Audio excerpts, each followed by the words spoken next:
¿Qué pasó, mi amigos? What is going on? It is your boredom report. I got some bad fellas right there behind me.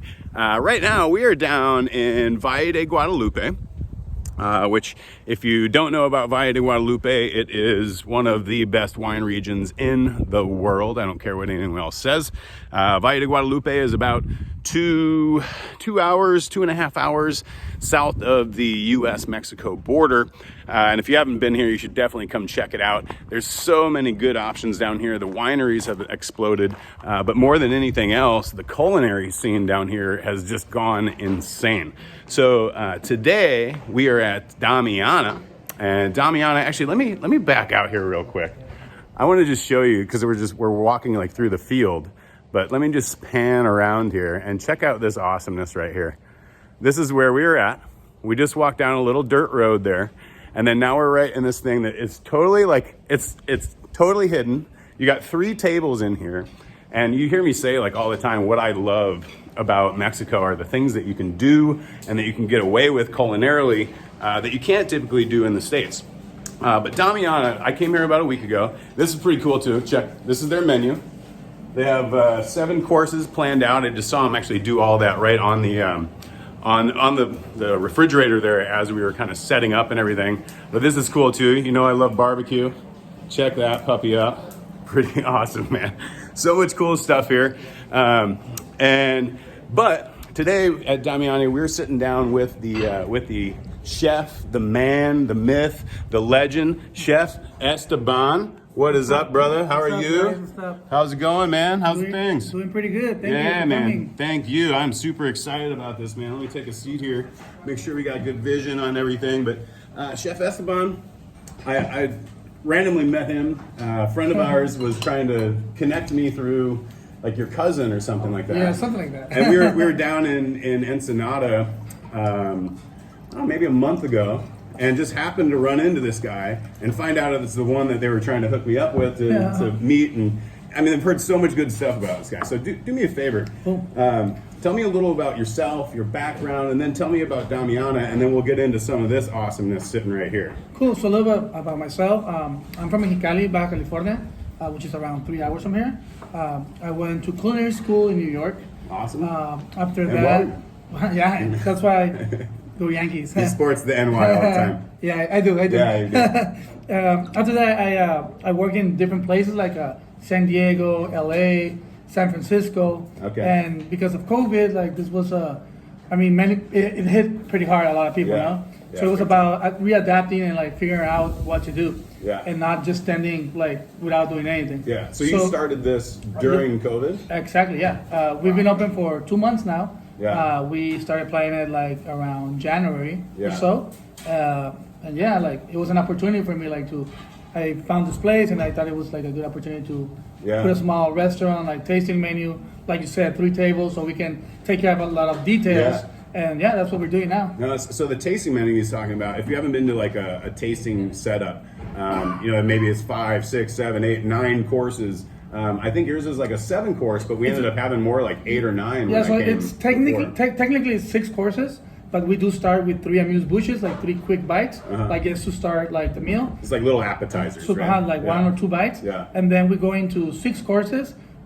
Within the courses, there's some courses that have 2 different things. So if you technically count them, there's like you're gonna taste like 10 or 12 different things in the meal throughout the meal. Yeah. And then like a pre-dessert and a dessert. Oh, okay. Yeah. So you're not going to leave here hungry. That's for sure. But what was really cool too, so when I came before, I mean, we had all these courses, and I want to show, like, his food is, excuse my language, effing amazing, and it's beautiful, like unbelievable, but everything is so precisely done. I mean, if you can look at the details, like even, I'm going to pick up this here.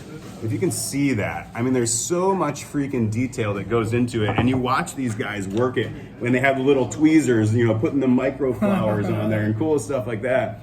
And they work so hard for this, like, 8, 9 courses that we ended up having, but I didn't leave like, oh my God, I'm so full. I left satisfied, everything was delicious, but, so tell me, like, what do we, on the tasting menu, do you change it? Is it the same, or how does that work? So technically we do follow a structure, which like I said is like the way we start the meal and the way we end it. I do follow like a sequence of ingredients. We will start with seafood, like fresh raw seafood, and then something like that, maybe cooked seafood. But it all varies, you know. It's like what in the morning, my purveyors like call me. You know what? I got live sea urchin, or I got clams, or I have this great fish. So whatever it's available is what we use for the menu. So it changed. Like so today, like we have urchin, we have chocolate clams. Yeah. But then tomorrow it might be something totally different. I mean, right now it's in things that are in season. This is in season, so I'm going to be able to get it. Yeah. But sometimes there's like different ingredients, different things, or maybe the weather was bad and we're not able to catch like sea urchin, but I got like abalone, or I don't know. Like, it just depends. Like it's like every day is like a new adventure. Yeah, totally. You know, and they say it's like food done well, even basic food, it's a science, right? So that kind of leads me to the science project. What do we got going on over there? Well, this is called leche tigre. Leche tigre? Leche tigre. Okay. It's pretty much the way you cook fish with lemon juice and lime juice. And then it starts like the water of the fish starts to come out. And then you use that, and you also like use it to like a dressing. Oh wow! So that was kind of like the sauce or the juice that would be used in like an aguachile or something kind of like that. The aguachile will have chilies. This does not have any chili. Okay, all right. This but is the water from the fish. Citrus cured. Yes. Like if you haven't had like an aguachile or something that's citrus cured, you're taking that raw fish and you put it in there, and it basically cooks it, but without being in an oven. It's cooking it with the acids and the juices. So cool. So that pours on top of this dish right here? So this dish right here, this is a farm-raised striped sea bass. From Baja. Yeah. It's a product that's available all year round, but it's come with aquaculture, which means that it's like a farm-raised fish, but it's done in the ocean. Yeah. So don't when you hear farm raised, a lot of people are like, oh, that's horrible, and there's a lot of chemicals, and there's bad stuff, and none of the good. These, if you drive down the coastline of Ensenada, as you're coming into Ensenada on the north side, you see these huge circles that are out there. So it's not being farmed with like science and craziness and chemicals. It's actually in the ocean. It is free swimming, sorta, contained, but it's still at least living in its environment that it's had its life. So. Yeah, and that's a great way to also take care of the ocean, because it's being so exploded, because a lot of the seafood here gets exported to different parts of the world. Yeah. And there's no really something that keeps track of what's going on, how much fish we actually coming have. out of the ocean. Coming out of the ocean. When you're hearing a lot of everything people, is coming out, but we don't know how much is in. Yeah. So we need to start taking. Not staying here. Yeah. And most of it goes out. Yeah. That's another sad You're hearing a lot of places now that they have like say they're like a sashimi place, and they specialize in yellowtail. Yeah. And there's a shortage of it. Yeah. So it's crazy how much, and that's the bummer too, is it's being fished here in Mexico and then shipped off, to other countries. Yeah, Japan or China, or no offense. Yeah. But it seems like we should eat local, Yeah. So on this dish though, so with sea bass, this is where this gets really cool. So this is a sea bass. It's done like in a tiradito or sashimi type of way. Mm-hmm. So it's just completely raw, just sliced, and then it has some gooey duck. So gooey duck, we have a lot of gooey duck here in Baja, especially southern of Baja, and also in Mar Cortez, in San Felipe. Yeah. So different types of gooey ducks, but they're all in the family. So gooey duck, you may have seen. For a good reference, I know Andrew Zimmerman did something with gooey duck in one of his episodes. But it's a clam, right? Yeah. But it's a clam, and it has this huge thing that grows off of it. Yeah, like a siphon. Or it looks kind of like something else. It's sort of sexual, but and so the gooey duck is really cool because you don't see it utilized a ton, but when it's in season, you see it a lot. Yes. Yeah. And it's very, very refreshing. It has a really nice texture to it. Can I try a little of that? You're let's put a little bit of citrus on there. So some of this. Some of the, what would you call it, like a broth or leche tigre. The leche tigre is but a layman's term. It means tiger's milk. Yeah. Tiger's milk. Is that so just your imagination? Yeah. Again, back to the gooey duck. And never mind. So just hop in here, right? All right. Can I eat the flowers? Yeah, too? Of course. It was so great, like how meticulous. I feel so bad eating this because he's literally like slowly, like a doctor, like putting stuff down on this. So crazy, man. Let's see. So a little avocado salad, a little bit of ginger and tomato. Very refreshing, very fresh. Wow, that's for super summer. fresh. That sea bass, literally, we just saw it come up. Yeah. And he just filleted it. It came from the water this morning, just filleted it just now. or sashimi to just now. And the Gooey Duck, so Gooey Duck this is also raw, but it has kind of like a little tougher consistency to it. Yeah, it has like a bite to it. Yeah, like a bite. It almost like crunches a little in your mouth, but it's also like a softer meat at the same time. It's really cool. Yeah, it gives a good contrast though. Yeah. Yeah, and let's go. This is the chocolate clam, but you got something else going on here, right? So the See if I chocolate. can get a good view of that for you guys. Those we get. It's kind of tough. I don't want to spill it. Those are also live. We get them live. Oh, really? We chuck them and we just slice them with a little olive oil, lime juice. Has a little bit of ginger, a little bit of serrano, just to give it a little bite. And then we put some tomato water, which is yeah. So you get like right now tomatoes are in season, so their acidity is like really nice. They have like acid and sweetness to it. Yeah. So it goes really really nice with the clam. Yeah. You pretty much just crush it and you leave it like a little bit like seal up and like flavors get intense, and then you strain it like with a cheesecloth or a coffee filter, and then you get this clear water, like very tomatoey, fresh. So do I go with that one with a spoon? Yeah, or do you drink it? What do you? Yeah, you can do pretty much whatever you want. I seriously, you feel so bad.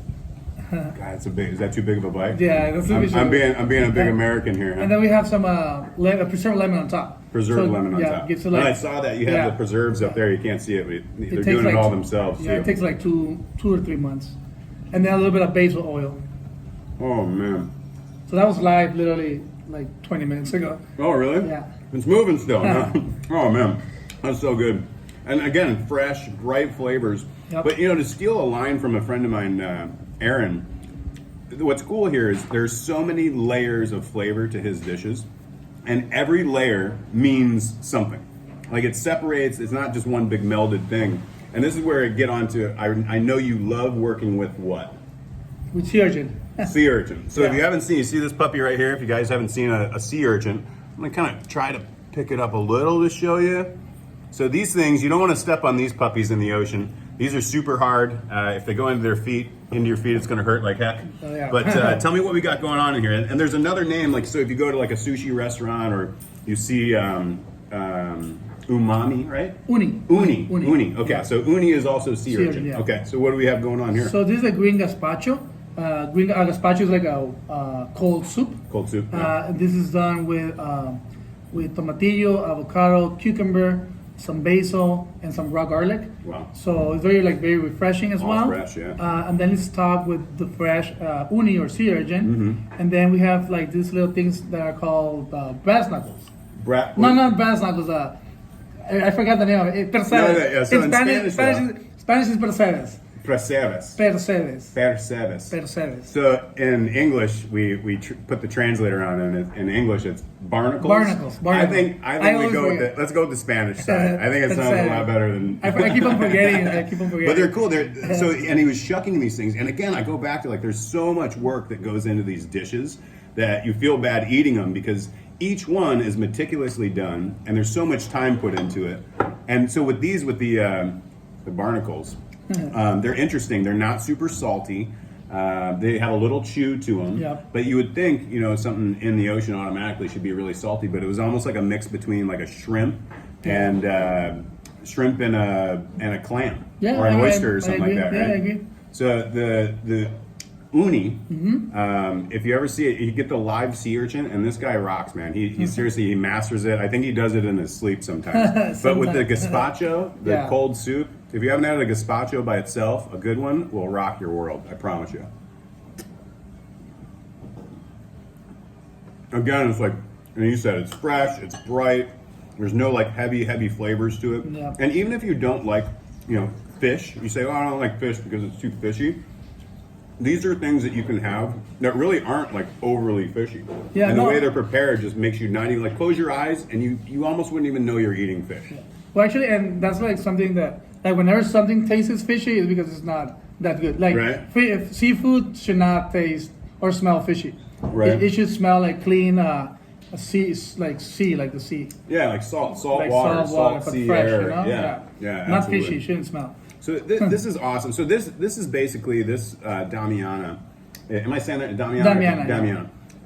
There's only 3 tables here, so you have to have reservations to get here. Occasionally they'll take a walk-in. So this is kind of like the private chef's table the experience that you have with you is unbelievable because he explains everything to the T, to the ingredient, to where it's from, and it's really like mind-blowing.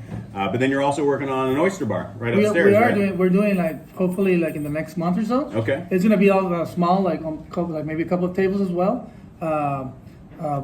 Place where we have like, you can see like all the live ingredients that we get in, like oysters, mussel, lobsters coming into season. So nice. Like whatever's in season, you're gonna be able to like see lobster it. From here. Yeah, like in a display from here. Yeah, like in a display over ice, and just like going to an oyster bar, you can sit down and like enjoy maybe some good bubblies, some bubble wine, sparkling wine, some white wine, or some beer. Yeah. Sounds awesome, man. With a set menu, because like I said, here we do not have a set menu. Right. Upstairs we will have a set an actual menu. So you're gonna have a couple options in Valle, just to the east of Frida. Yeah. Right. Next door. Casa Frida. Right next door. And the property says Casa de Baja. De Baco. Baco. BACO, which is it means the god of wine. God of wine. Yeah. I mean, I did not come up with the name. You're in a great spot. How can you be in a bad spot here? This is so awesome. So, Esteban, do me a favor. Sure. How do people find you? How do they get a hold of you? How do they get booked here? So, really easy. Either right now we're doing a lot on Instagram. The restaurant's Instagram is Damiana_VG, which means Valle de Guadalupe. Valle de Guadalupe. On Instagram, and then my personal one is Esteban Luis. Okay. With a double Luis on Instagram, and right there, like you can click, and we'll give you the directions. There's a phone number as well. Yeah. There's a email where you can do reservations. So it's really easy. Okay. Awesome. Yeah. So, and I'll post some links on here as well, so you can find them. And then do me a favor. Come here, buddy. one second. You gotta humor me for 1 second. This guy right here, this kid, 15 years old, 15 años. Look at this face. Remember that face. He's busting his butt in the kitchen back here, and in 10 years, you're gonna see this kid doing something pretty freaking badass. For sure. And hopefully he gives you a little thanks for it. So, hey, Esteban, thank you, sir, so much. Senor, gracias. You rock. This guy's a badass. Make it to Damiana. Check me out on YouTube, Instagram, The Boredom Report, Facebook. Buy some swag if you want to, but more than anything else, make sure you come down here, support local, and your mind's gonna blow. I promise you. All right, we'll catch you guys soon. Hasta. Yeah.